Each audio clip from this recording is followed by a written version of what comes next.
Petri dish, the Petri dish, the Petri dish. This is The Petri dish, the Petri dish, the Petri dish. This is the Petri dish. There's something growing in here. And it's technically there's nothing growing. I think the sourdough bread dried out to the point where it's petrified rather than being mold growing. Sorry, I just made a mess on your floor. It's all good. Nick dropped one of them last week, and I didn't even clean that up either. It's been real. It's been real gross in here for at least 3 or 4 weeks. Can you get the cat to learn to eat it? I don't think that cat's real picky. Sometimes it doesn't even eat all the food that I give it. Fucking cats. Yeah, fucking cats, man. Jesse's here. Hi. Hey, everyone. Podcast is happening. We just played a show over the weekend. We did a pre-crawl party at the library. It was pretty fucking dope. A lot of people were there. That was pretty cool. Yeah, that was cool. I got to be dressed vaguely like Santa. I wore your hat. Yeah, you got the hat. I came unprepared. I just wore all black. That happens. It's very, very Christmassy of me. And I'm gonna wear the same outfit for our show on Friday too. So are you gonna dress up? Yeah. Okay, then I'll dress up. Yeah, I'm at least gonna have the shirt and the short. Not short. They're shorts on me. They're shorts on me. That's what I get for buying sexy Santa Claus costumes on Amazon that are just like, this fits anywhere from size 36 to 46. And I'm like, okay. Well, I don't want to get the even bigger one because then it's like the legs are going to be cool, but then the waist is going to be it's not going to fit at all. Yeah, it's going to be extra big. And I'm like, okay, I don't want to have a belt for sweatpants, you know? So I didn't do that. Instead, just, had my regular, I had a little fucking cape. You know? It was good. I liked your shoes, too. You, made black shoes into what looked like Christmas Santa Claus boots. I did what I could. It was a good job. I got the white laces on them and everything. Yeah, I might go red laces this next week. Ooh, solid idea. We'll see. We'll see how it goes. Okay. Either way. Kat is very friendly. Yes. She's, now that she isn't afraid of just being in this house, she pretends like she fucking owns the place. Yeah. I had to start closing my bedroom door because she would just sneak in there. And hide under the bed, and I'd go in there at night, close the door, and I'd wake up, and she'd just be like, well, I'd wake up to her scratching on the door trying to get out, and I'm like, you motherfucker. Yeah, because then that's when they're awake, is when you try and sleep. Yeah. Yeah. Little bastard. Yeah, Morgan and I moved in together, and she brought her cat Red, so I'm learning all the joys of cat ownership again. As you can see by my right hand is all scarred. Yep. Fuckers. Yep, you're just like, they're not going to just leave when they're done being pet. They're like, I think I'll just bite you first. And you're like, why? Why is that your reaction? And it's like, I'll sleep all day, and then, for the 3 to 4 hours at night when you're sleeping, that's when I'll play. Yep. Or just decide to come scratch at your door. That only happened once. The cat came up to my door and just started scratching on it, and I was just like, shut up. Mm-hmm. And then it's never done it again. Yeah. I'm assuming it was thought that I would just come and open the door and let it in, but I was like, nope. Nah. I ain't dealing with that shit. Nah. A little itchy gummed cat, motherfucker. Yeah, man, show was good. Yeah. We got another one on Friday. Another one Friday, and then we can just coast for a little while. Good time Shays. Good time Shays. Hopefully this time all my friends actually show up, considering none of them did for this show. Yeah. A couple of them showed up later for the crawl, and I was like, I accept that. I wasn't planning on crawling, but then I was like, well, I've got friends, so I might as well have them rather than just going home. Yeah, I find that the more I invite people, the less they come out. Yeah. So I just kind of throw it out on social media, and then if people ask, I'll say, "Hey, playing." But I don't know, man. All the years of playing, people are just kind of they're just over it. Yeah. I don't know. That's why I kind of I think I'm gonna stop doing the try to have a show in town every month thing, and just book shows if we have something. And just try to go for out-of-town stuff. I'm going to try every month to get us something out of town, but I'm going to stop trying for in-town because, fucking, it's not like anyone's going to start calling us to open for people at the Cargo or anything. Right. They got people for that, so I'm fucking done trying to be, quote-unquote, part of the scene. Yeah, they seem to kind of accept us now, but that's... Yeah.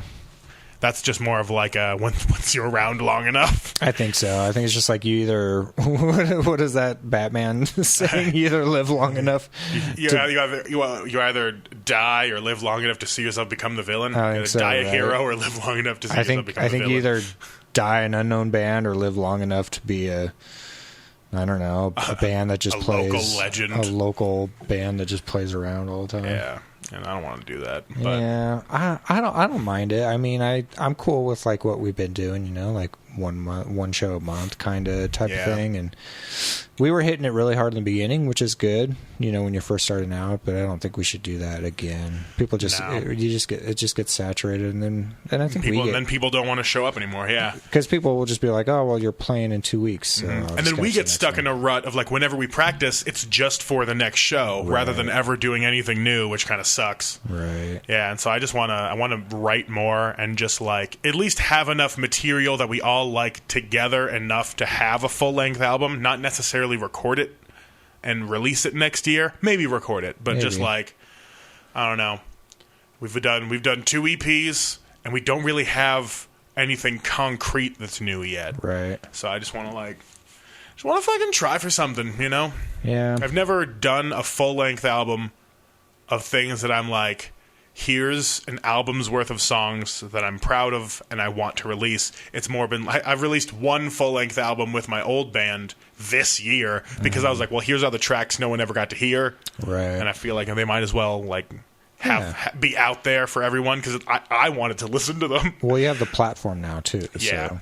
Yeah. Yeah, so I can at least shove things out onto like Spotify and everything so I can listen to them because I like it. But then I also run into the rut of like, do I want to start releasing stuff that I like listening to so that I can keep listening to it without having to like go into a Google folder and try to listen and re-download it every time and use up my data while I'm at work, re-downloading demos or stuff we haven't released. And so I'm like, I guess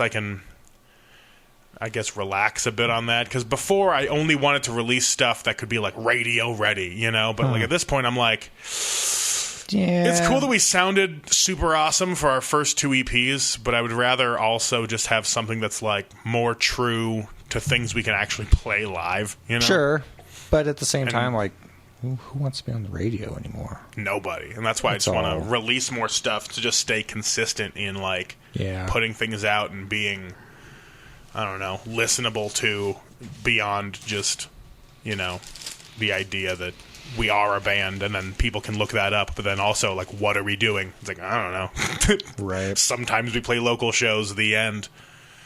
There you go. Eat that handful of, not frosting, sprinkles. What are they, star-shaped sprinkles? They're snowflakes and gingerbread man and Christmas trees. Yeah. Oh, candy canes and dots. They were for the build your own gingerbread house thing, and everything in the package was tasty except for the gingerbread. Okay. It's fucking dumb. That's because everything else was pure sugar. Yeah, and that's really all you need. And these are really stale.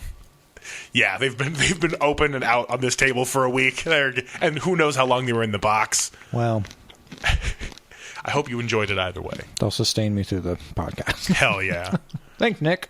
I still haven't eaten anything other than fudge all day. I had 3 eggs for breakfast, and then I just ate fudge that somebody brought in at work, and then I just haven't eaten anything else all day. I probably should. Yeah, it's probably not very good. Be healthier if I ate some food. Speaking of healthier, you guys haven't given me an update on the Nick versus Bobby on the old weight loss challenge. Well, that was because the past 2 months have just been fucking rough for both me and Nick, because Nick was doing his plays and stuff, and so he was just like getting fast food every day, eating when he could. Yeah, and so like I don't know if he's gained any, but maybe. I know I gained about 10 pounds, and so I'm hovering around 330 right now. Okay, and I'm like, it's gonna be fucking tough to get that back down, but I've still been going to the gym and trying to like maintain. But yeah, I've been really fucking slacking off. I didn't even go shopping for like a month. Yeah. You know, like I've just been eating fuckloads of fast food and then trying not to eat anything else if I do, eat 3,000 calories of Taco Bell for a day. I'm still entering everything into my Fitness Pal like a maniac, but I'm like, all right, 7 cheesy gordita crunches and I've reached my calorie limit for the day, obviously. It's the saddest and fattest thing I do is just like binging on. I think I have the worst type of eating disorder where I don't even get the become skinny part. I'm just like eating way too much and then that's it. That's all. I'm doing the binging. Well, you've been getting skinny. I mean, you've lost a lot of weight. It's been a process, but I'm still stuck in those like mental comfort loops of wanting to just stuff myself with like awful fucking food. Oh yeah, everybody has that. I do it to extremes. The way I do everything is fucking extreme. And so when I'm like, I'm gonna have myself a cheat day, I'm gonna spend $90 on 3 different fast food places, thinking that each one is going to be the last one of the day until the next one. So then soon enough, I've had like 8,000 calories in a day, and I'm like, maybe I shouldn't do that. Yeah. So I'm trying to like break myself of that habit, but not going shopping really fucking because I have fucking tuna and frozen vegetables. Just open that thing of tuna, man. That's ready to go. I just gotta get after it. Yeah. And enjoy the flavor of normal food again, rather than everything being flavor blasted up my ass. Sure. Yeah, I don't mind some tuna. Throw some mustard and a little bit of relish in there. That's what I like. There you go. Try to stay away from the mayo. Yeah. Try to stay away from the mayo. But I've been trying to make my own mayo so I can make it like a little lighter. Do some olive oil. Got the egg yolks, obviously. Yeah. Always hanging out. Yeah, and then just like fucking to make a quick little healthy batch of mayonnaise for myself. How are the chickens doing, by the way? They are doing way better than I thought they would be. You still have all 7? All 7 of them still going strong, still laying eggs. I thought they would stop for the winter and just roost, but they're mean little bastards. Does the cat take any interest in the chickens? Cat doesn't fuck with them. Probably because it's like they're as big as the cat is. Yeah, and it's kind of enclosed and awkward to get to, and I just feel like this cat doesn't care about like killing chickens and eating them. I think it chased a mouse the other day. Oh. Because I keep leaving this fucking thing open because I don't want to buy a litter box. I just want that cat to keep with the idea of like shitting outside. Because I really don't want to have to deal with a diarrhea box inside my house because every house smells. You have to change it. That's what I'm learning is you have to change it. Like literally every day you have to clean it out. Yeah. And if you don't and it starts to like get a little overflow, then they'll get pissed and they'll literally piss outside of it and they'll try and like say like big fuck you, Bobby, I'm gonna shit outside of the box. I ain't doing but that. Like just like right next to the box too, just enough to be well, this is where I usually go, but now I can't. And so it's like fuck you. So not gonna deal with that. It can continue to shit outside because I am not getting a cat box. Yeah, they're a pain in the ass. That's right, cat. You heard me. I'm not gonna fold to your demands. Fuck them. Yeah. Fuck her. Yeah. Fuck it. Fucking cats. Fucking cats. Yeah. But yeah, so did you guys crawl much after the library? Did you just stick there and then go home? We okay, went cool. home. I think we were in bed by 9:30. There you go. That's the way to do it, dude. It was awesome. I just like going to one. Like I think we did that for the zombie crawl too. We went to like 1 or 2 spots. Just go, post up, chill, try and get as many drinks as you can, and then done. Leave before all the craziness. You see, I ended up being part of the craziness. Where did you guys go? We went to Virginia Street Brew House after the library. Yeah, it took us like 15 minutes to get a drink, and which was crazy. Steph was getting super mad because she was standing there at the bar, and like they got everyone on either side of her like twice, and I was standing there too. I'm like, I feel like they're purposefully looking past us because there's no way they missed me standing here too. And so, like, we got our one drink, chugged it, and just fucked off because we were kind of pissed off. Yeah. But then we ran into some random people walking down the street, and they seemed cool. And we went and hung out with them at Doc Holidays, that little dive bar. I've heard of that place. It's like across from Harrah's, next to that Vietnamese place. Oh, yeah. Yeah, so we went there because it wasn't loud and annoying, and cool. wasn't too busy, and we could get drinks. And so we just hung out with some new friends that we made in Sacramento, and ended up... we went back to the library. We went to Faces. Oh, nice. Went to Tonic, which was a mess. And then after that, we just kind of got bored of the bars. We went to their hotel room and just drank all their booze and partied with them, because it's way cooler to just like, hell yeah, it's like, okay, cool, I'd rather just party with like 5 or 6 people rather than hundreds. Totally. So that was way cool to make. It's nice to make friends. Yes, it is. So that's what I did. I made some new friends. Cool. And had myself a lovely Santa crawl. Well, that's awesome. Yeah, we just stayed at the library. I don't think we even got another drink after you guys left. I think we just finished. I finished the one that Morgan had, and then I just ended up driving both of us home. There you go. We ended up walking to her car the next morning, and I don't know if I just had never really noticed it before, or if it's like a combination of like the weather being cold, but like downtown during the day is kind of sketch. Yeah.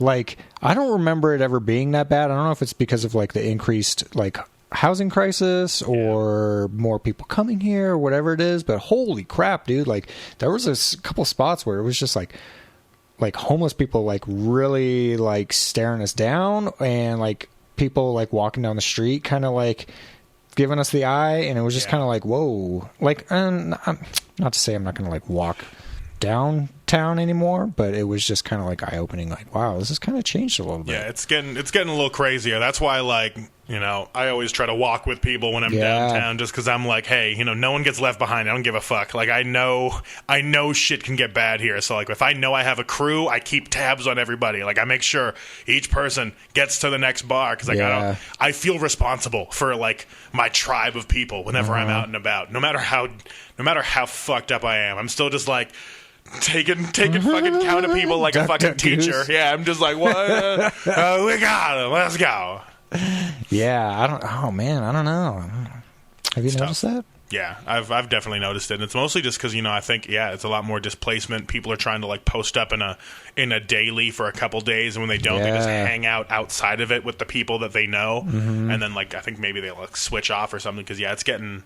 Maybe they're rough. Like, maybe that, and then they're getting driven out of Midtown area. Yeah, because that's being all. I just think that there's a lot more working poor that now just have to deal with being like part-time homeless, which is a tough situation. So like, I mean, I'd be pissed off hanging out in the street too, because I'm like, well, I can't go spend any money on fucking anything. So yeah, well, I'd be pissed off too if I was paying like whatever a lot of those dailies were going for, you know, a lot of the ones that got torn down, because they basically said like, okay, well, you were paying like this much for rent. Or I forget exactly what it was, but something like kind of shady, how like the city or whoever was in charge of a lot of the displacement was like, oh, well, you're paying X amount a month for your hotel, so here's what you get. And it's like, yeah, but that was like for something specific or something like in lieu of like the full rent that they were paying or something. Yeah, like that's just what they could afford at that time. Right. And then they got kicked out, and it's like, well, great. You were giving me, I was paying something like $600 a month. Like, that's not going to fucking give me anything. Like, now I'm fucking completely homeless. So. Yeah. Even double that can barely get you a 1-bedroom apartment right now. Yeah. It's fucking crazy. It's pretty ridiculous. Yeah, shit's rough around here, man. It is, dude. And it's just getting crazy. You know, I think it's like the whole West Coast. Yeah, a lot of shit's going crazy. And then like I don't know if I'd want to move back to the Midwest, but man, it seems like that's becoming more and more of the only.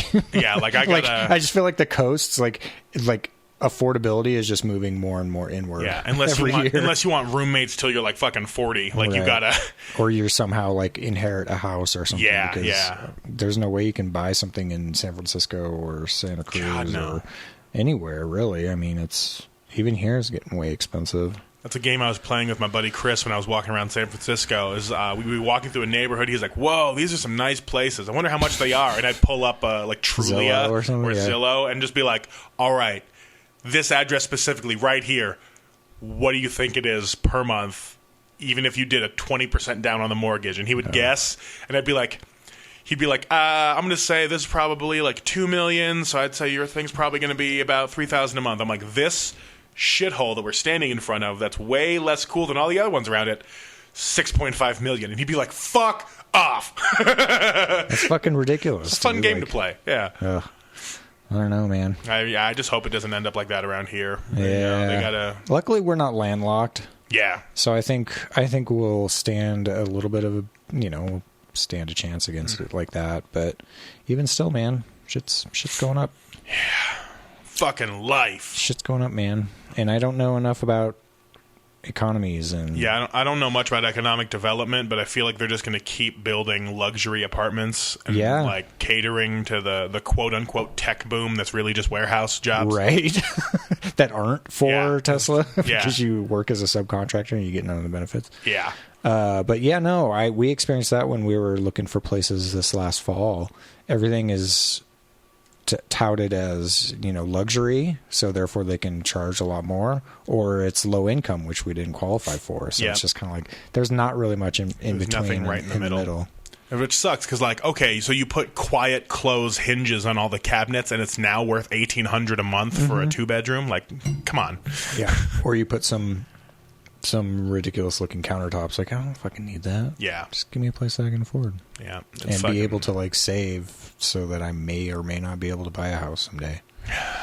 Fingers crossed. What are we gonna do, man? Move?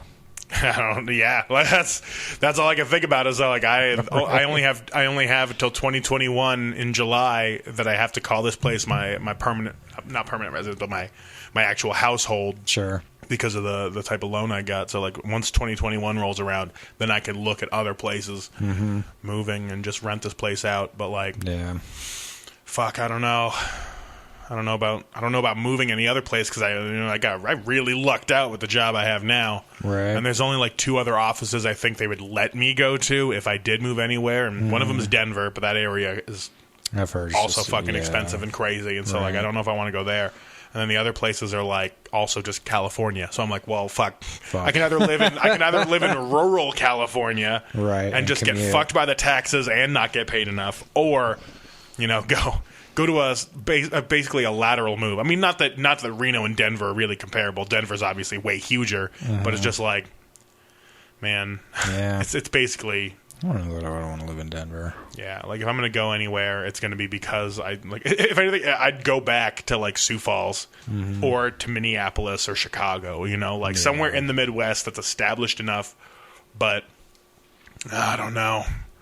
We'll see. Maybe I'll find somebody that's like got their own plan and figure it out with them. Yeah. But until then, like I'm just going to hunker down because I've got a decent spot and I like all the people that I'm around. So.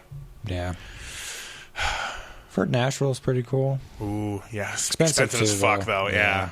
So all the goddamn musicians are moving there. Yeah. I had a bunch of friends who moved to Nashville, and they immediately fucked it up and had to leave. Oh, no. Yeah, so, like, I don't know. I've already heard too many horror stories. Yeah. Well, we'll stay here for a while. Yeah. If anything, we can just, get another room at the MRC and then also have that secret apartment again. Yeah. I was thinking about that. Like, I kind of miss having a spot. I do miss having it to be able to play my drums and not have to drive all the way to Quinton's to play drums. And also just having a spot to play drums at like 8 o'clock at night. Yeah. And now, like, my rent has decreased a little bit, so, like, my finances are a little more freed up. But I just think, like, if we tried to get back on the list, that it would be more than what we were paying. Maybe. Because that fucking place is ridiculous, dude.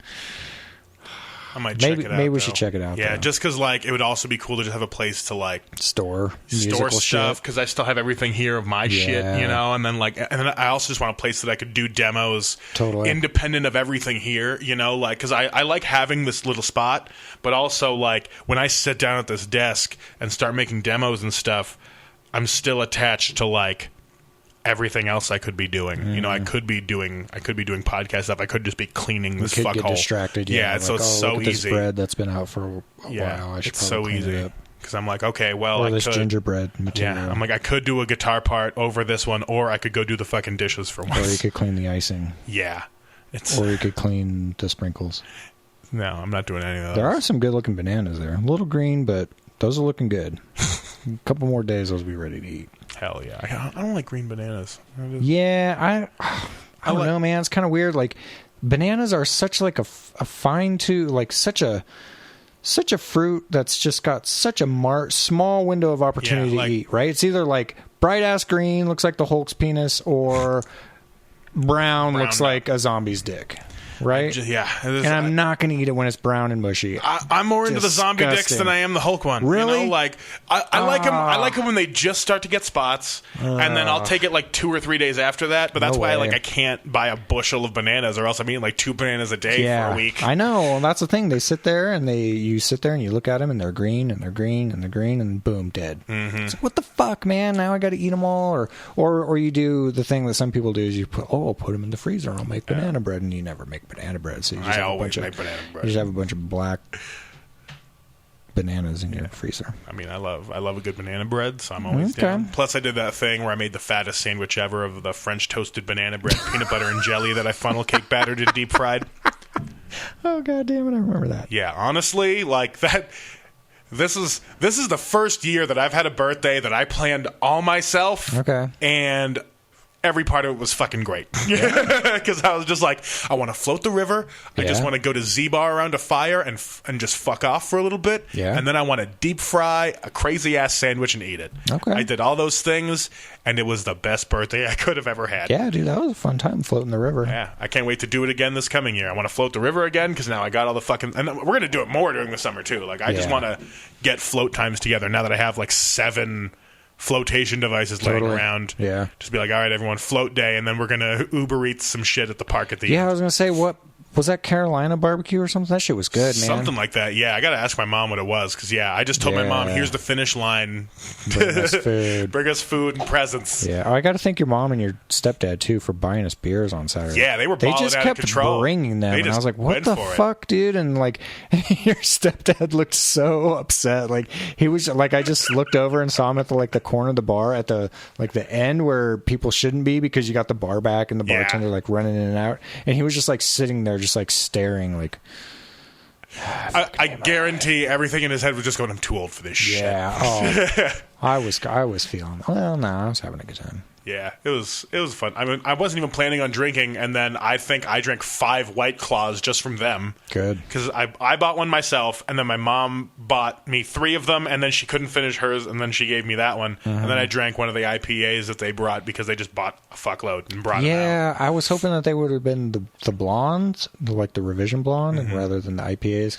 I don't like drinking IPAs. Especially when you start at like 7 or 8. Like, fuck, man. Then I'm done by like 9, and I'm just too bloated, or I'm fucking drunk. And then or you just have that taste in your mouth where you're just like, it gives me heartburn too sometimes. Yeah, it's a heavy beer to drink for a long time. But it was still a good time. Yeah, plus I like free. I don't think I paid for any drinks my entire crawl because just like, I wasn't planning on drinking, but then my friends would just be like, give me your cups, and they would just load up the drinks, and then we'd do shots and stuff. Well, West hooked it up too because I ordered the revision and then just opened my tab and I looked back and I was like, oh shit, it's only for if you have the cup, and we didn't have the cups, but like I checked the tab when I closed out that night and I spent like $12 or something for all the beers I bought, and I was like, fuck yeah. Yeah. West hella hooked it up. Yeah, they take care of us when we're there, which is why I like that place, and I'll keep, if they want us for a show, I'll be like, yeah, I like this place, so I'll keep doing that. But fuck, man, I don't know. 2020, we're gonna get out of town a few times. Now I've got friends in Sacramento that'll come see us. We can go. We can go to Sacramento. I think that's a good try for city Sacramento. Try for. And I know I could get something up in Eureka and then have just all my friends that do comedy up there just come watch us instead. That'd be cool. And we can get some California dates. Yeah. I want to do something. That'd be cool. Get out of fucking town. Be cool. Yeah. Make some new fans. Could do it. We'll do it. Just want to make some good songs too. Fuck, I feel like I've been in such a rut. I've been listening back to all those demos I made, like 12. I think I made like 12 to 15 songs. I already forgot how many it was. Yeah. But like I've been listening back and I'm like, I guess I like these songs. I listen to them. Yeah, and then like I like where I was going with some of them. I need to do some rewrites. Yeah. But I do like the core of a few of them, so I definitely just got to bring it to the table and be like, here's how this song goes. Let's build something of it. Yeah. We got to have like solid time to just really just chill and just kind of hang out and jam. Find the sound of stuff. Yeah. Yeah. Maybe add another person. Maybe. Because I really want... That'd be kind of cool. I really want more... Because I've been writing everything with 2 guitar parts. Yeah. And most of the time I'm like, well, I definitely couldn't play this and sing. Mm-hmm. So I'm like, fuck. Plus, every band that I like, with the exception of like Tiny Moving Parts, is at least 2 guitars. Yeah, but that dude's like not human. So. I know. Fuck, man. When you introduced me to them and I like looked them up and watched like some of their videos, I'm like, holy fuck! Like he plays those crazy like lead math parts, rock shit, and then sings as well. Like it's just fucking crazy. Yeah. So like freaks of nature, but like everything else, I'm just like, okay, even just like 2 guitarists and 2 singers. I love that shit so much. Yeah, totally. Most of the shit that I've listened to is like that. It opens up like a lot of different vocal harmonies and stuff, and yeah. Plus, you get the different songwriting styles that you can kind of breaks up the monotony of the stuff, which is why I kind of like the Menzingers as much as I do, because like I'll get like 2 or 3 songs in, I'll be like, I'm kind of getting tired of these, and then when one of them will switch it up with one of their either Tom or Greg, depending on who's doing it, but most of the time it's just like the Greg songs, and then one of the Tom songs will be like the punkier, more like shout along in a basement kind of songs. I'm like, cool, I like that. Yeah, I like those too. One of these days, we just got to find some people. Yeah. Start. Yeah, I think getting those talks in. Maybe if we had 4 people, a room would be a little more affordable. Yeah, it would only be like just hopefully no more than 100 each. Yeah, if we have 4 people. Yeah, because we were right at about that total for 3 people, which is a little expensive, but we'll see what we can do. I'm definitely down to figure it out. Yeah. Let's talk about music stuff. What do you want to talk about? It's almost the end of the year. Do you have a list of albums? I've got my Spotify playlist of what I think albums of the year are. All right. But, I think I've plugged most of them on the podcast before, but I wanted to start with the most decisive one between you and me, and that's Pup's album, Morbid Stuff. God, here we go. All right. Now, I used to not like Pup. I knew them ever since their last album, and they had the single of If This Tour Doesn't Kill You, I Will, followed up by the song DVP, which I fucking love now. But yeah, because that was back when I was doing all my my writing and stuff for like all the what used to be the community for the absolute punk people, and then like what happened to that? Well, is it still absolutepunk.net? No, now it's chorus.fm, and I think it's just run by Jason Tate now by itself. But then the guy, Property of Zach, that guy was big in those forums, and he created his own space. And then him and Jesse Cannon had a podcast for a while, and I was writing stuff for Jesse Cannon, so I was kind of in that sphere of like people. And so I found Pup, and I was like, I don't really like his voice. I didn't like his voice. His writing style was a little too, abrasive and just words, a lot of telling rather than showing. And I kind of like when people like weave imagery and stuff in, which is why I like the Menzingers a lot. But then like this new album, when they dropped the single Kids back in like February or March, initially, I didn't like it at all, but I added it to my 2019 playlist because I was like, it keeps getting suggested. I'll just keep listening to it. And after a while, initially I was like, it's too wordy. I don't really like the sentiment of it. It just feels kind of too angsty, it just feels like angsty for the reason of just being angry. But then like I kept listening to it, and I was like, I really like the switch between like how angry the verses were and then the chorus just being like kind of like a surf pop, like I don't care about nothing but you, and it really had those fun dynamics. And I paid more attention to the guitars. Yeah, and they're very like indie rock and fun in that sense. So I really fell in love with that song after like 2 months of listening to it, being like, I don't know about these guys. And then the full album came out, and I didn't give it a chance at first, but then a podcast that I really like called Suicide Buddies, which is it's a mental health podcast that also is just 2 comedians that each week just go through like a notable suicide, either in history or just like one that's like researchable. Okay. But they just interviewed is it Stefan or Stefan? I don't know how I pronounce it, but they interviewed the singer Stefan Babcock about like the album that came out. And after listening to that episode of Suicide Buddies with him, I was like, well, now I got to give the album a chance. And I listened to the whole album front to back, and it's just there's so much good shit in there that I love. From the opening of just what are the first lines? I think the first lines of the album, I was bored as fuck, sitting around thinking all this morbid stuff, like if anyone I slept with is dead, and I got stuck on death and dying and obsessive thoughts that won't give up, makes me feel like I just want to throw up.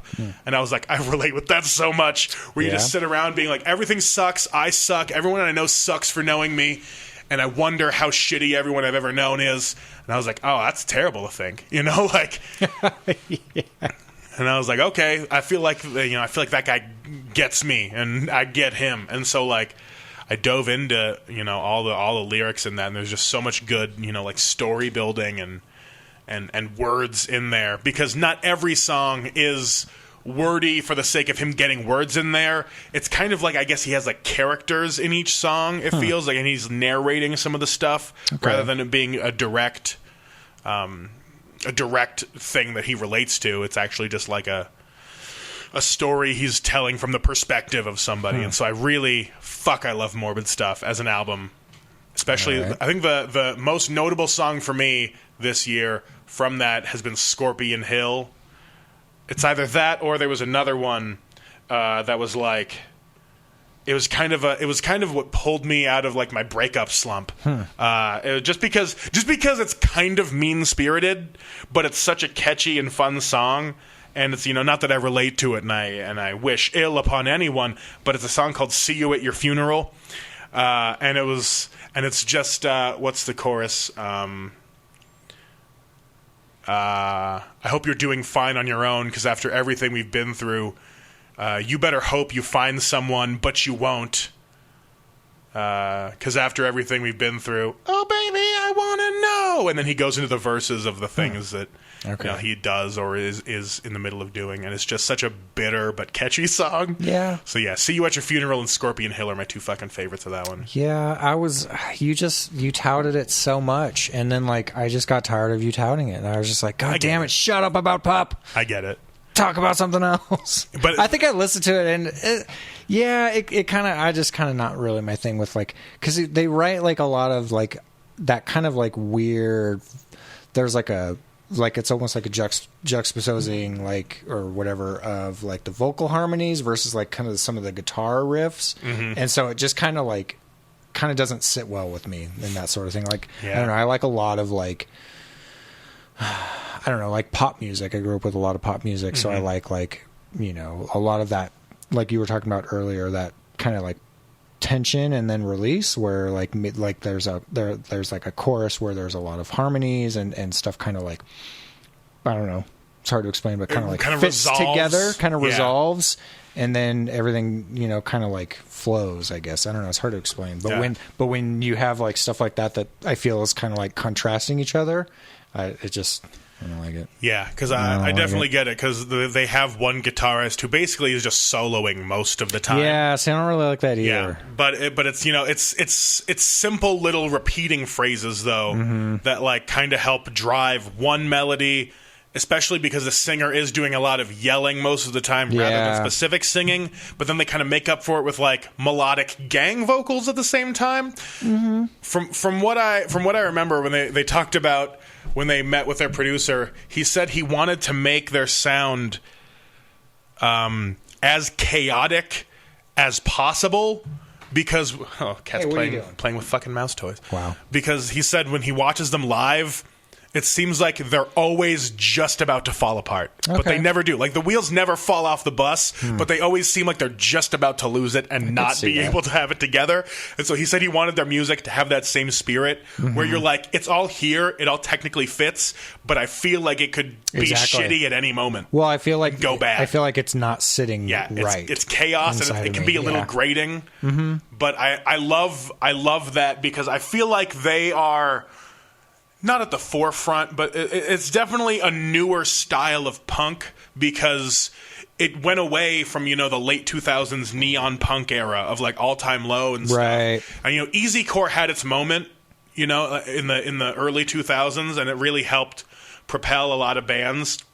But then most of the people that kind of had that abandoned it. Oh yeah, especially like the Wonder Years went super against that after the Greatest Generation album. They immediately went like into themselves and a lot more melodic guitars and stuff. And so punk rock as a genre, or I guess pop punk, I guess, because punk rock always is going to sound how it sounds, but pop punk as it exists now exists in a lot more of like a, not surf rock and not dream pop, but a lot more full guitar chords, a lot more plinky guitars, and somebody kind of just soloing over everything. Yeah, and a lot more layered vocals and less production. Yeah, like if you look at Turnover, there's a band Turnover that started out like, you know, very pop punk, very straight, you know, probably power chords playing through the whole songs, and then they just kind of like graduated and just morphed into like now this like almost like you said, like dream kind of like melodic kind of like almost surf rock. Yeah. So yeah, I totally agree with that. So it definitely has.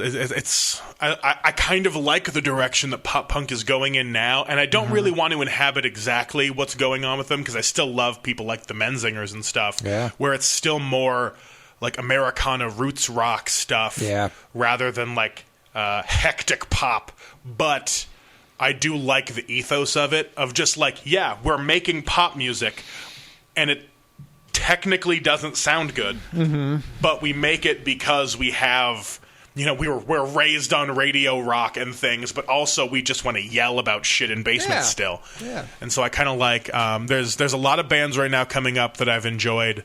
Let's see, Sincere Engineer, Signals Midwest, Mal Bloom is an artist. I really like her. Aerial View signed to Epitaph. I really like them. And a lot of them have released albums this year that I enjoyed. What else was there? There was another Canadian band, aside from Pup, that I really, really liked. And they are not very big at all. Like, I thought they were bigger with how their album was and how it was put together, but it's a band called Stuck Out Here. And I think I sent you guys their song of, like, them playing in that cabin and just kind of, like, fucking around on a lake. Possibly. Yeah, but it's like, I think they have 3 different singers. Okay. And because it's like both their guitarists and their bassist sing, and so all their songs have different feels and different, you know, vocal stylings, and it's really fun to listen to their album because they have some of that, you know, like modern pop punk plinky guitars and almost surf rock style in some of the songs. Some of them are a little more, you know, like sing-along punk, and then other ones are very just straight up almost indie rock. And I really like that whole album because they all kind of play off of each other, but they're all working together in their songwriting. And they write real nice emotional songs. And so Stuck Out Here, I don't know if I would give them, if I'm gonna give a top 10, I would put them in there, but if I'm doing a top 5, I don't think they make it. Yeah. Because Menzingers have to go in there. Yes. Because, I agree with you on that. You know, like, just solid follow-up to After the Party. Because, I mean, which is tough because After the Party was a fucking banger of an album. Like, when I think through After the Party as an album, there's maybe 2 or 3 songs that aren't my favorite, but everything else on that album is a fucking gut punch. Yeah. But yeah, Hello Exile as an album. Initially, I wasn't feeling it as much. It did kind of hit one note, and so I kind of especially after like the first 3 or 4 songs that they released as singles. Yeah, and I was like, wow, I already heard the first half of this album, and then the second half was just kind of like. It slows down slower, and it's a little bit more like, you know, like a little more like minor chords and stuff, and darker, and I was like, well, all right, and then just like kept listening to it, and I was like, dude, this is really good stuff. Yeah, like once you get into the lyrics a little more, and you kind of you can start to parse the songs apart from each other. Yeah, like. I think I just stopped listening to the first half. But you know, like High School Friend is a decent enough song, but I don't know if it deserves the spot with the 3 singles near the front. Right. But if I start at Hello Exile at just the song and come into it slow, from there, Strain Your Memory is probably my favorite fucking song. Okay. Not only off the album, but one of my top songs of theirs of all time. Strain Your Memory is really fucking good. The song Portland is amazing. And then the last song on the album, I already forgot what it's called. But it's the Farewell Youth. That's what it is. Farewell Youth.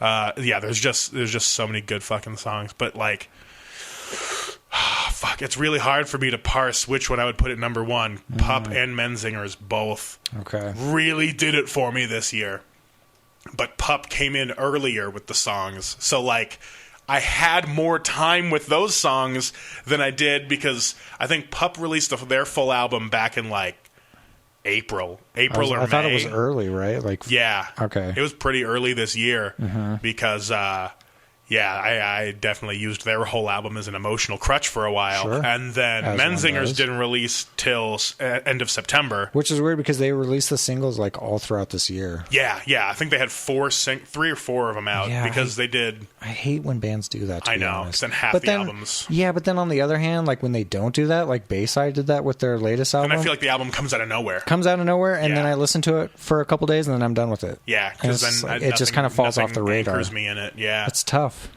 It is. It's tough to release an album.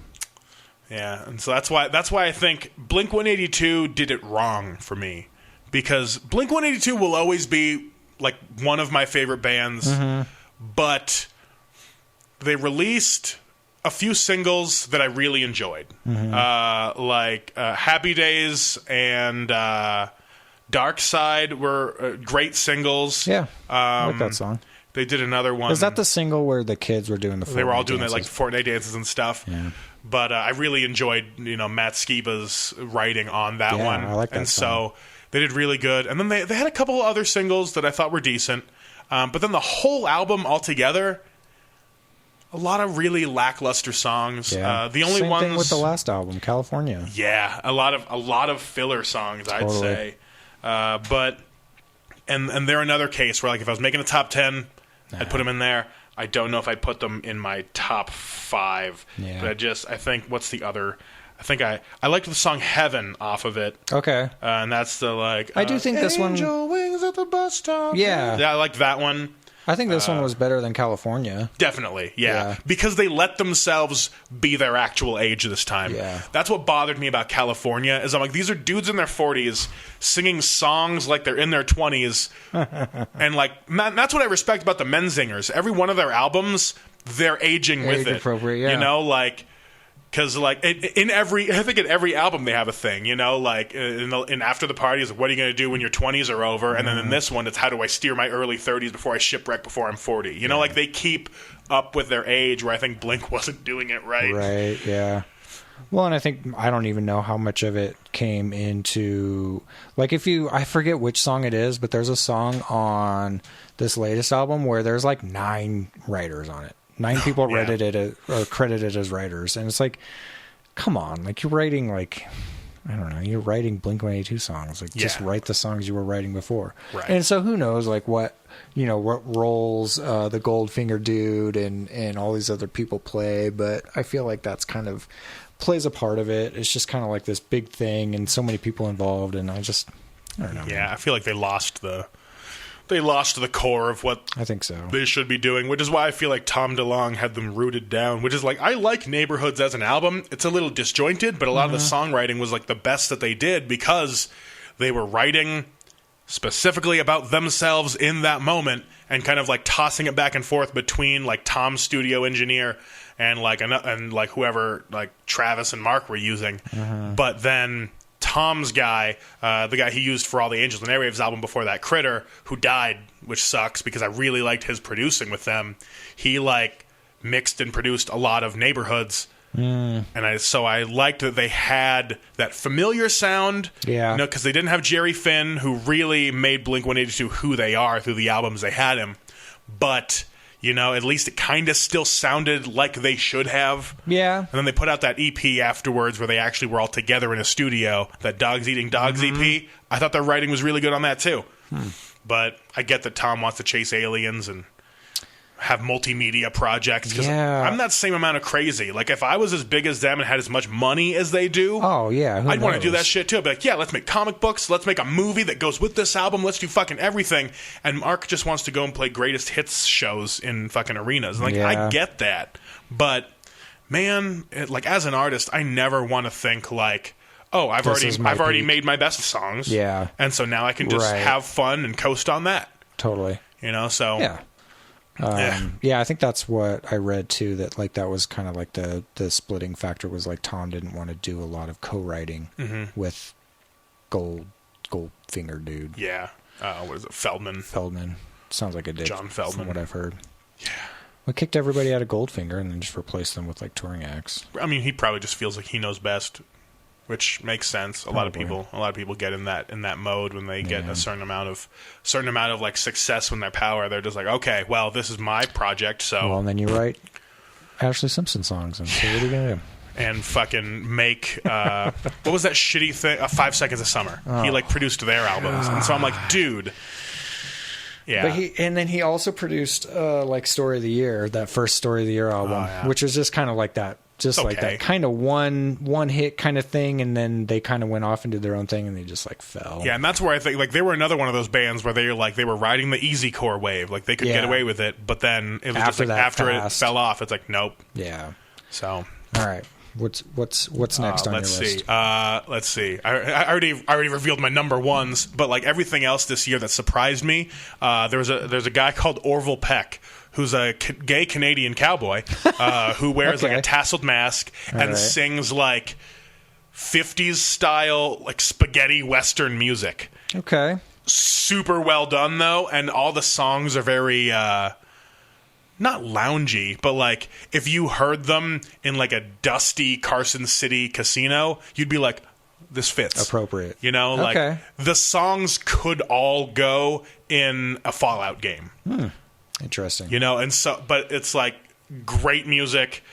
His music videos are super gay. That's awesome. And he, like, in one of them, he just, like, there's, like, a banjo solo, and he's just dancing in a barn. Okay. It's fucking, Orville Peck. All right. It was, like, came out of nowhere and fucking did it for me. All right. So that's 3. Yep. There's and 3 then albums. I'm going to give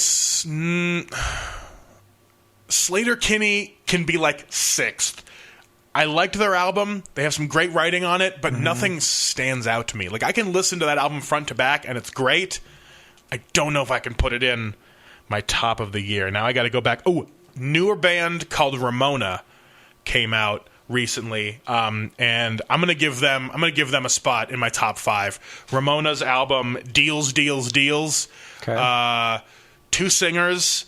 And girl band? One of them is a girl and one of them's a dude, and I really like their writing styles are similar, but the content of each song is super different. Gotcha. And so, you know, there's a lot of super fucking good songs in their album that really, I think the Jet Fuel Can't Melt Steel Hearts is the main one, and it's the first one on the album. I really love that one. Okay. And then there's another song called Is This Emo that it's really like a bittersweet song of just like a relationship that isn't really going anywhere, I guess. And so I think the opening line is, your text was sickeningly sweet. You ask if I'm prepared to eat, and the whole time we're together, I'll let you watch me.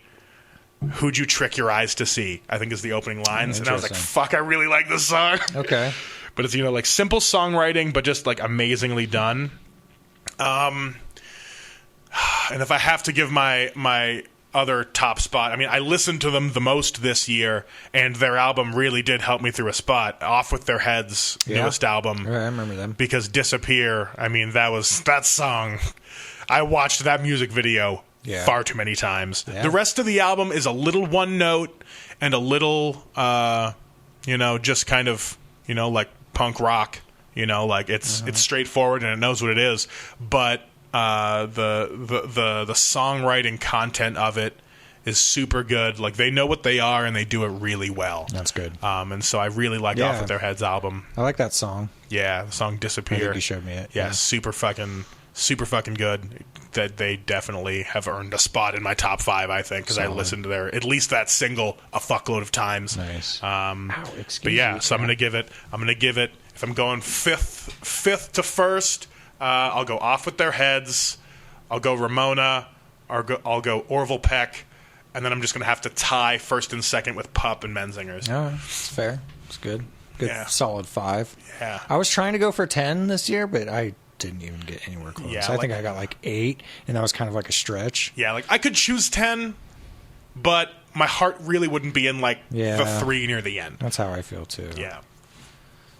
A lot of bands released albums. And there was a lot of good EPs that came out, and a lot of newer bands that surprised me, like that band Aerial View. You know, I liked a couple of the singles they released, but then their actual album was a little more not as pop punk, like a little more, I don't even know what to call it. It was just kind of like minor chord alternative stuff. It was good. It was great stuff, but like the writing in it didn't grip me as much as like the 2 singles that I listened off of their album.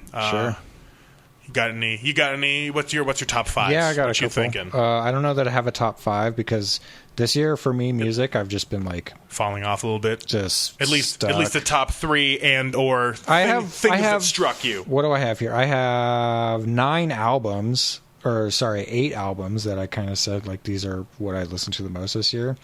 City and Colors new album, nice, pretty solid. It just kind of popped out of nowhere for me, and I started listening to it. I was like, wow, this is cool, sounds good. New Dangerous Summer album, solid, nice. Fucking love it.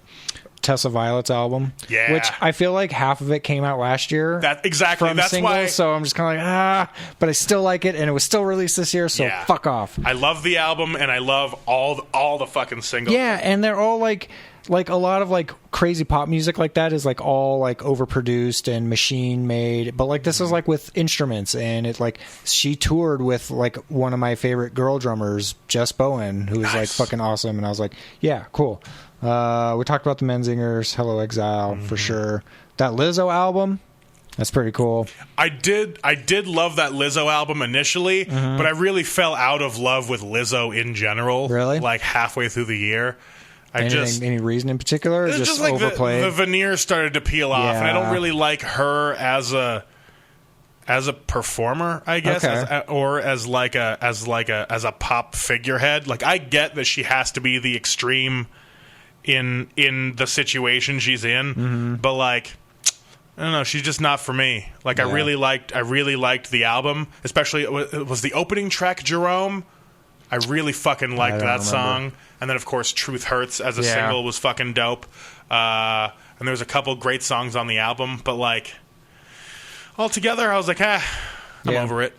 Yeah, that. And then, I don't know if this one even counts because it's a fucking cover album, but the Weezer Teal album. That can count. Dude, it's the only Weezer album that I really like from, like, the last 2 decades. Yeah, they've been shitting the bed hard. Yeah. So, and I think someone said, too, like, one of these covers, I think it was Africa or one of the ones was, like, the first time they charted in, like, 10 years or something, which doesn't surprise me because So that's on my list. Jeff Goldblum's album, the fucking jazz album. I don't know anything about jazz, but I love it. Like, I listen to it a lot, and I don't know. Pretty cool. Yeah. Dig it. The Weezer album, and then the Bayside album. That's kind of like, I listen to it from time to time. That's, just didn't hit you as hard. Didn't hit me as hard, but there are some bangers on there, so it's a good album, I think. That's my 8 that I got there, and then, dude, I just like listen to the same. I just have like it's kind of depressing when my Spotify top of 2019 comes up, and I'm like, wow, it's the same stuff I've been listening to for like the last couple of years. Like Amberlynn is always on top, Death Cab for Cutie, and Wonder Years, and I'm like, well, I don't know, like Sister Cities. Did that come out this year? I think it came out last year. It was last year, and I was so disappointed. I was not very stoked on it. And then I think Death Cab for Cutie put out that EP. I think I listened to it through it once, and I was just kind of like, wasn't there for you. Yeah. Did they put out an album? I don't know. I didn't really check up on it. I think they did an album last year. Could be. I know they were touring around recently, but I don't know on what. I'm trying to think of things that were close for me in like making the tops. Sturgill Simpson's newest album, Sound and Fury, is a good listen front to back. I don't know if I'd call it, one of my favorites, especially of his, because he's had some great albums, but it was a good album, and I do like it.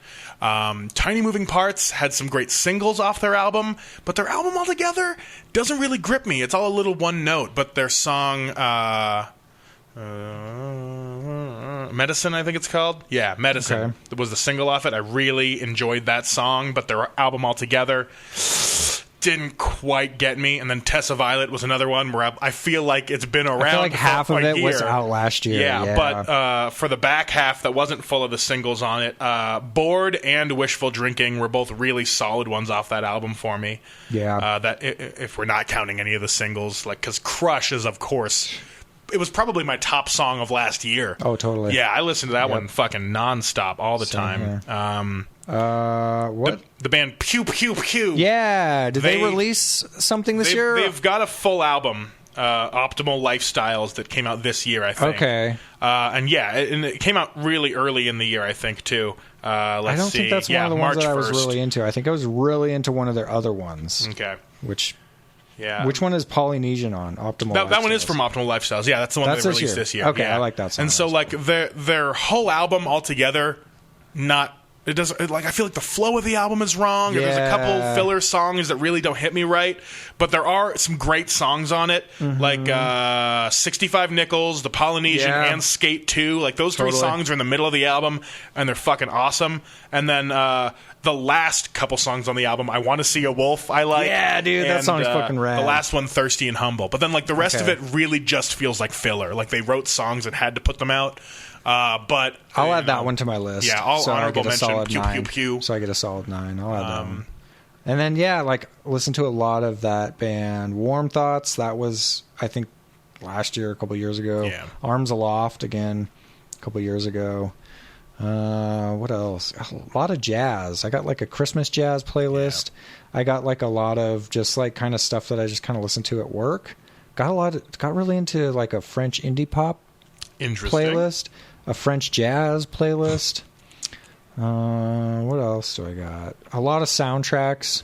Oh, yeah. Just stuff to kind of just zone out. Coffee table jazz, peaceful guitar, chill jazz. I've actually started listening to the Punk Unleashed Spotify playlist now because, I mean, there's a lot of bands that I like on it that I've already mentioned that are on that list. And so, like, whoever's running that has a good enough ear to catch a lot of great bands. And I think Noise Brigade got on there last year. So, like, that person is, like, legit digging listening for good songs. Okay, that's so good. Like, I respect that. And so, like, check out the Punk Unleashed Spotify playlist. Punk Unleashed. And, you know, I think it changes every month. Yeah, like, I was going to say, puts cycles new stuff in there. I think I looked at it once, and it had, like, My Chemical Romance on the cover, and then I think there was, like, some top tracks that I was kind of...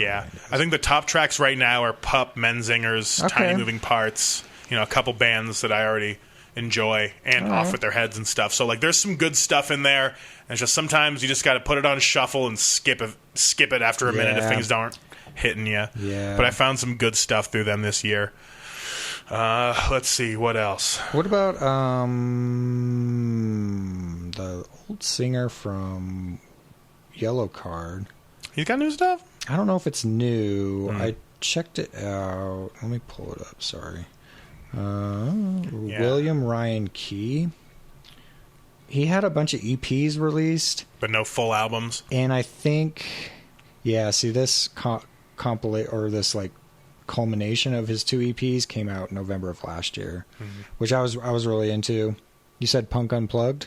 Punk Unleashed. Punk Unleashed, because he's on Punk Unplugged. Because he does a lot of acoustic stuff. That makes sense. You know who else released an EP this year? Sad Giants. Sad Giants. Check out the Sunday Best EP. Check them wherever you stream. Dude, solid cover from the Wonder Years. They covered that Losing My Religion song. Oh, shit. Fucking check that shit out, because that's pretty sick. There's been a couple there's been like compilation some good things to get bands to do weird stuff. Like there was one called Songs That Saved My Life, I think. Oh yeah, totally. And so it was just a bunch of bands covering songs that they're passionate about. And there was some great stuff. Like Against Me did a song in there, I think. I don't remember what band it was, but they covered a modern baseball song. And I thought that was really ballsy to like that's like cover like a newer song. Exactly. Like, they're probably like if they're probably like newer than they are. Yeah, but I don't know, because like the song is like 8 years old at this point. Because I know they just released version 2 of that. Yeah, and then there was an ongoing compilation of a bunch of different bands called I Only Listen to the Mountain Goats, because one of my favorite bands, the Mountain Goats, which released an album this year, and I didn't like it. So, like, sometimes they can miss. Okay. But they have such a big back catalog of amazing songs, so it's just a bunch of different artists playing a song from the Mountain Goats they really enjoy. Gotcha. And I think Against Me covered Best Ever Death Metal Band, and that's one of my favorite songs. People Who Died? Ooh, People Who Died. Yep, Against Me did that one on Songs That Saved My Life one. That was a good one. And I think Against Me is they got their old bassist back. Oh, cool. And so like they're trying to reformulate a new album now. Because their last one was okay, but it wasn't my favorite. It kind of fell off my radar. Yeah. Couple solid singles that came out recently that I'm kind of looking forward to. Fireworks just released a new song. Pretty solid. But again, kind of went the way of not that super pop punk, more into that, rhythmic, the kind of melodic. Yeah. Things are just getting softer, which I guess is good, especially for people like me that just regular sing rather than, like punk voice. Like I can't do that too much. Well, and I think that those bands kind of just like put those albums out, and it's like, well, like how can we mature, or how can we like write different? Like, I mean, you look at like Newfound Glory. To me, like Newfound Glory just puts out the same stuff. Just shove it out, yeah. Yeah, and it's just like the last decade, I think, I just haven't really liked anything. From the Screen to Your Stereo, what is it, like number 3 they've done now? Pretty solid. But all the other like original stuff they've written, it's trying to do that same thing that they were doing in the early 2000s, and it's just like, dude, no. There's a couple bands that like realize how long they've been going, so they've been re-recording their old stuff just to be like, this is what we sound like now. Like I know All Time Low did that, didn't they? I think All Time Low did that, and then Silverstein did that too. Did they? I actually kind of like some of the new versions of their old songs they put out. Yeah, yeah. Okay. And so they put out, dope. I don't remember if that album was this year or last year, but that last one they put out was pretty good, but again, just kind of... All right, yeah. It was all right. Yeah. Well, I don't know. It's been a better year musically for me than the past couple years, because I was listening to my 2016 wrap-up, and it was like half stand-up albums. Like, I just wasn't... It was like half stand-up albums, my songs, Noise Brigade songs, and then, like, I think Frank Turner and the Menzingers. Like, it was really sparse musically. That's like... Yeah, I feel like that's me this year. Like, dude, I just went hog wild on the podcasts this year. Guess what my top podcast was?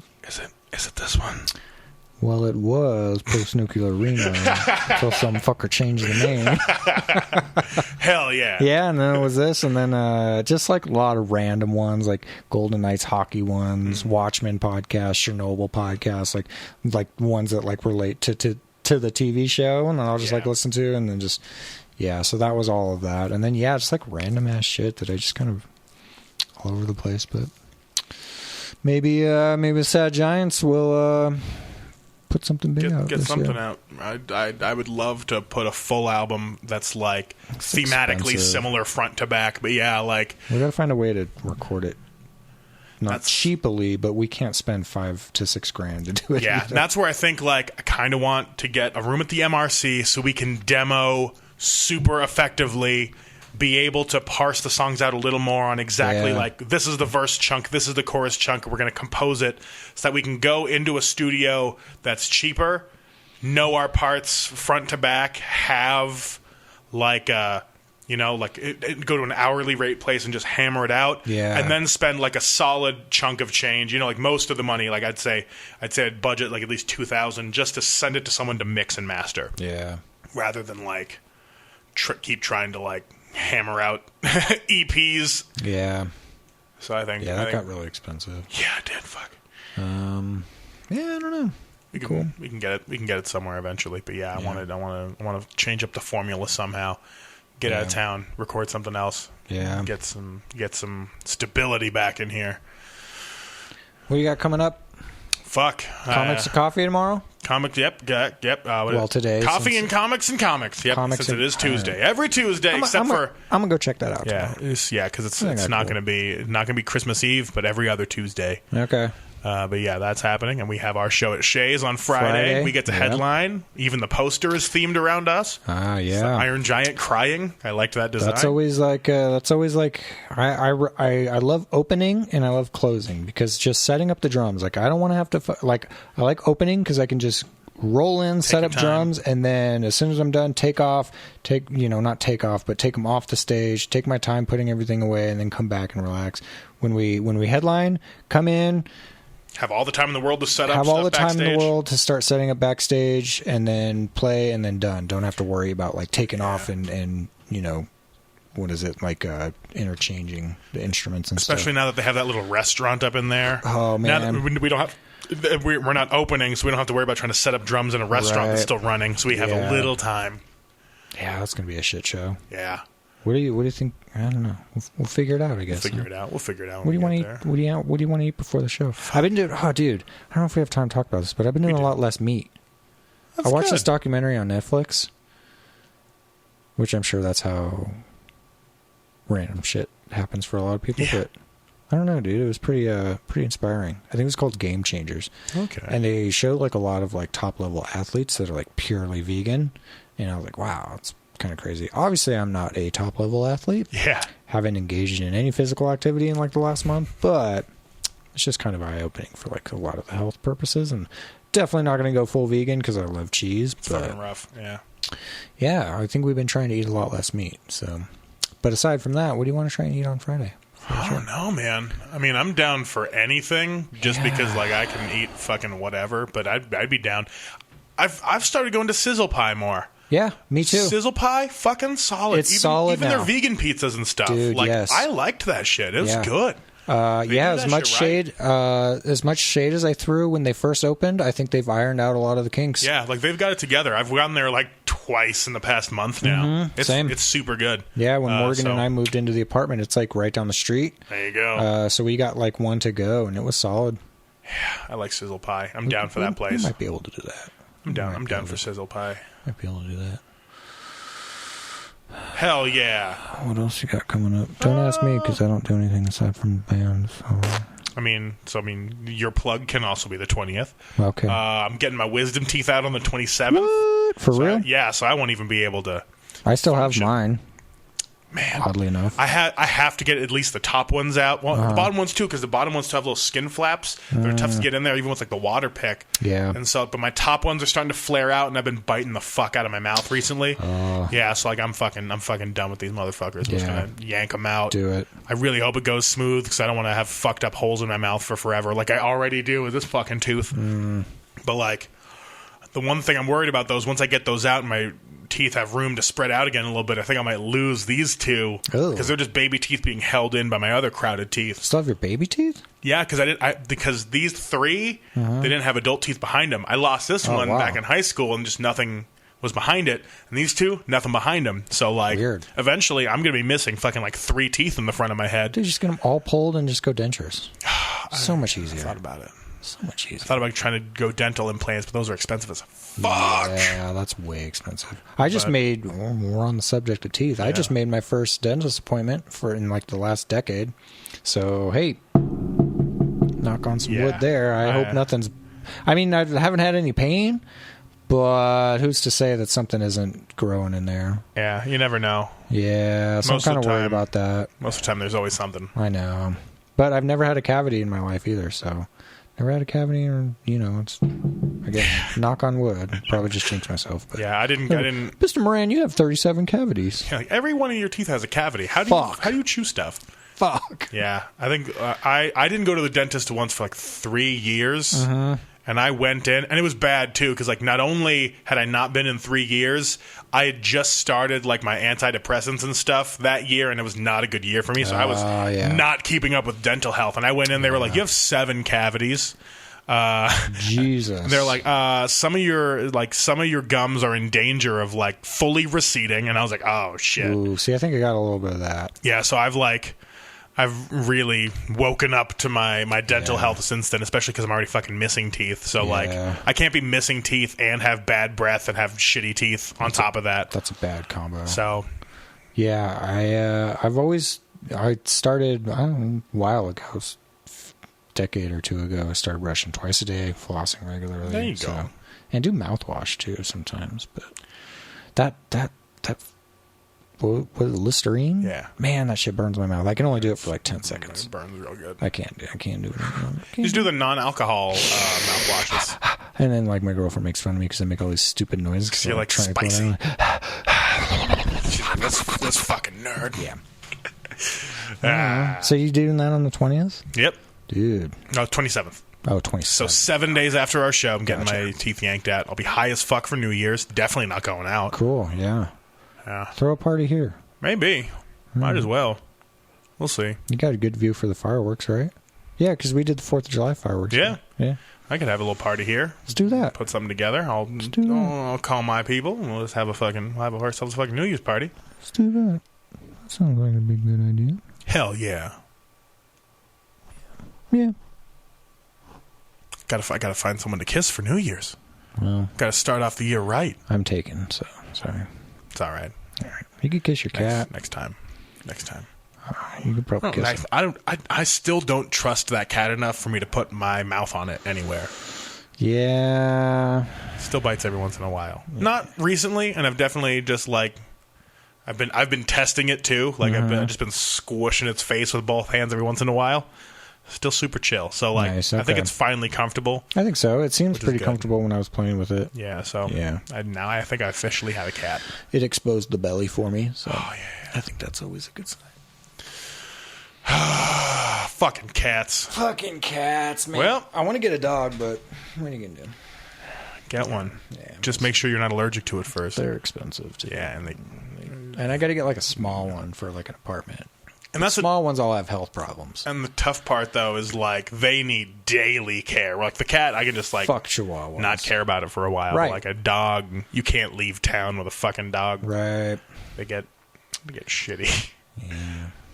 Well, what are you gonna do? Figure it out. We'll figure it out. Yeah. Slowly but surely.